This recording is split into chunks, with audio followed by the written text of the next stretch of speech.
Welcome to The Explainer. Today we're diving into something called social engineering. And here's the twist. The target isn't your computer, it's your mind. Yeah, they're trying to hack the human. So let's just start with this question right here. What if the biggest security risk isn't some super complex line of code, but trust? We spend all this time and money on firewalls and fancy software, but what if the real weak spot is something, well, a lot more human? And this number is why that question matters so much.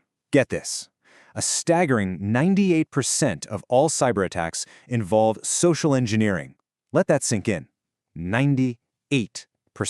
We're not talking about hackers in a dark room breaking complex encryption here. We're talking about them exploiting us, our human nature. Okay, so that brings us right into our first section. Let's really break this down. What exactly is this human hack? So really, what are we talking about here? At its core, social engineering is the art of the con, plain and simple. It's about manipulating people to get them to give up secret info or do something that compromises security. It's less about tech and way more about psychology.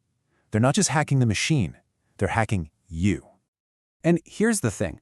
The reason it works so well is because attackers know this one simple truth. Humans are often the weakest link. Think about it. We're wired to trust, to want to be helpful. So why spend months trying to crack a complex system when you can just trick a person into giving you the key? All right, so how do they actually pull this off? Let's peel back the curtain and take a look inside the attacker's playbook. What are their go-to moves? First up is probably the one you've seen a million times, phishing. It's exactly what it sounds like. They cast this massive, wide net of deceptive emails out there, something like, your account is compromised, click here, just hoping someone, anyone, will bite. But here's where it gets way more dangerous. Phishing is like that wide net, right? Well, spear phishing, that's a harpoon. It's targeted.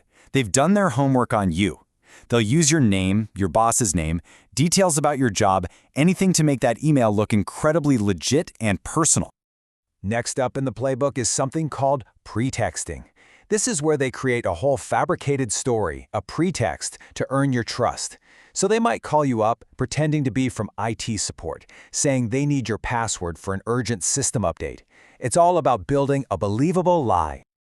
And then there's baiting. This one is nasty because it preys on just one thing, our curiosity. You know that classic scenario of a USB drive left in the parking lot labeled confidential salaries? That's baiting 101. They're betting that someone just won't be able to resist plugging it in. And the list just goes on. You've got physical stuff like tailgating, just following someone through a secured door before it closes. And what about those fun little quizzes on social media, the ones that ask for your first pet's name or the street you grew up on? Well, guess what? Those are often the answers to your security questions. Sneaky, right? Okay, so when we lay all these tricks out, they can seem kind of obvious, can't they? So why on earth do we keep falling for them? Well, the answer isn't about technology, it's about psychology. This is where it all clicks into place. Attackers are basically amateur psychologists. They know exactly which buttons to push. They use things like authority. I'm calling from the CEO's office, and our brains just snap to attention. Or they'll create this insane sense of urgency or fear. Your account will be suspended in 5 minutes to make us panic and act without thinking. It's a psychological shortcut, and they exploit it. So let's move on and see how one of these simple tricks can snowball into an absolute disaster. We're going to look at a real-world example that shows you just how serious this can get.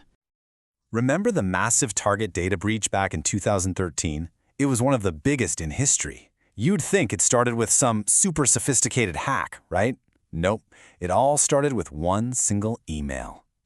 And check out this chain reaction. It's like a set of dominoes. The crazy part? The first domino wasn't even a Target employee. It was a phishing email sent to an outside company they worked with. One single person at a totally different company clicked one bad link. Their login info was stolen, and boom, the attackers had the keys to the kingdom. They just walked right into Target's network. And the fallout? It was absolutely catastrophic. We're talking huge financial losses, yes. We're talking heavy fines from regulators. But maybe the worst part was the complete destruction of customer trust. That took years to even begin to repair. It just goes to show the real-world impact is so much bigger than just stolen data. All right, now for the part that really matters. How do we stop this from happening? How do we fight back?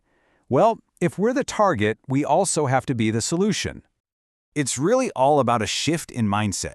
It's time to stop thinking of ourselves as the weakest link and start seeing ourselves as the human firewall. The goal isn't to be paranoid, but to be prepared. You are the first and best line of defense. So what does that look like in practice? It's actually a pretty simple 3-step defense. First, just pause. Before you click, before you reply to that urgent-sounding message, just stop for a second. Second, verify, but verify independently. Don't click the link in the email, go to the official website yourself, or call a number you know is legitimate. And third, once you know it's real, then you can act. Seriously, if you remember nothing else from this whole explainer, remember this. It's the golden rule. Pause, verify, then act. That simple little habit, it is your single most powerful weapon. And of course, there are other things you can do to strengthen your human firewall. Use multi-factor authentication everywhere. Seriously, turn it on whenever it's an option.